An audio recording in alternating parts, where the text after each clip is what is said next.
Hello all, welcome to Aruna'sMagazine. ఇందులో చామదుంపలు egg కలిపిన masala gravy curry ఎలా చేయాలో తెలుసుకుందాం. ముందుగా ఒక 5 ఎగ్స్ తీసుకొని ఉడకపెట్టి తొక్క తీసి కొద్దిగా ఆయిల్ వేసి ఫ్రై చేసి పక్కన ఉంచుకోవాలి.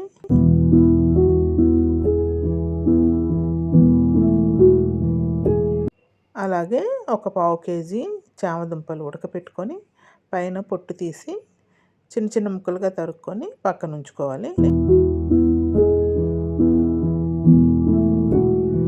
చింతపండు కూడా ఒక నిమ్మకాయ సైజ్ అంతా కడిగి నానబెట్టి ఉంచుకోవాలి. ఇప్పుడు స్టవ్ వెలిగించి ప్యాన్ పెట్టి ఒక 3 నుంచి 4 టేబుల్ స్పూన్స్ ఆయిల్ వేసుకోవాలి.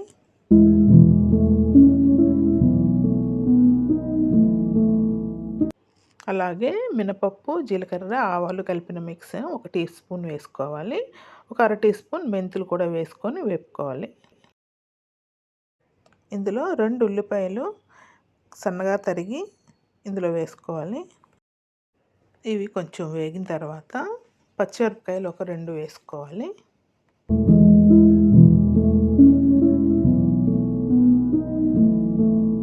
అలాగే కొద్దిగా కరివేపాకు కూడా వేసుకోవాలి. ఇప్పుడు ఒక టీ స్పూన్ అల్లం వెల్లుల్లి పేస్ట్ వేసుకోవాలి. ఇప్పుడు మూత పెట్టి ఒక 2 నిమిషాలు మగ్గనివ్వాలి. ఉల్లిపాయ ముక్కలు కొద్దిగా మెత్తపడ్డాయి. ఇప్పుడు మనం నానబెట్టి ఉంచుకున్న చింతపండు జ్యూస్ ఇందులో వేసుకోవాలి.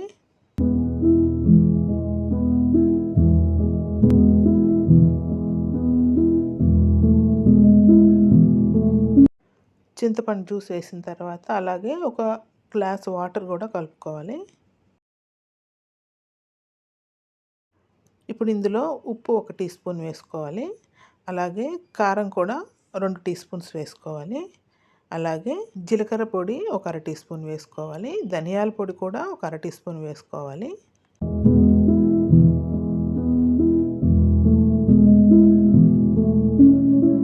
పసుపు ఒక పావు టీ స్పూన్ వేసుకోవాలి. తర్వాత ఇవి బాగా కలిపి ఒక 2 నిమిషాలు మరిగించుకోవాలి.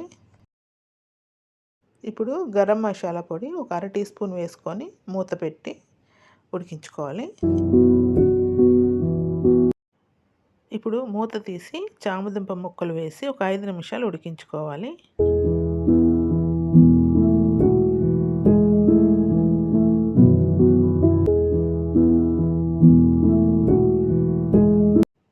ఇప్పుడు మూత తీసి వేపి ఉంచుకున్న ఎగ్స్ కూడా మనం అందులో వేసుకోవాలి.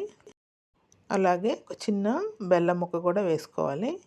ఇది ఆప్షనల్ అండి, వేసుకుంటే బాగుంటుంది.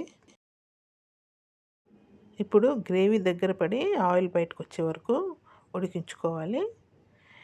కొత్తిమీర కూడా ఫైనల్గా జల్లుకుంటే బాగుంటుంది. నా దగ్గర లేదు కాబట్టి నేను వేయలేదు. ఇలా ఆయిల్ బయటకు రాగానే అది కూడా కూర కూడా దగ్గర పడుతుందండి. ఆయిల్ బయటకు వచ్చి ఇప్పుడు స్టవ్ ఆఫ్ చేసుకోవాలి. ఈ టేస్టీ చామదుంపల ఎగ్ మసాలా కూర చపాతీలోకి, అన్నంలోకి చాలా బాగుంటుంది. ఒకసారి ట్రై చేయండి. Thank you for watching. Please do like, share and subscribe my channel.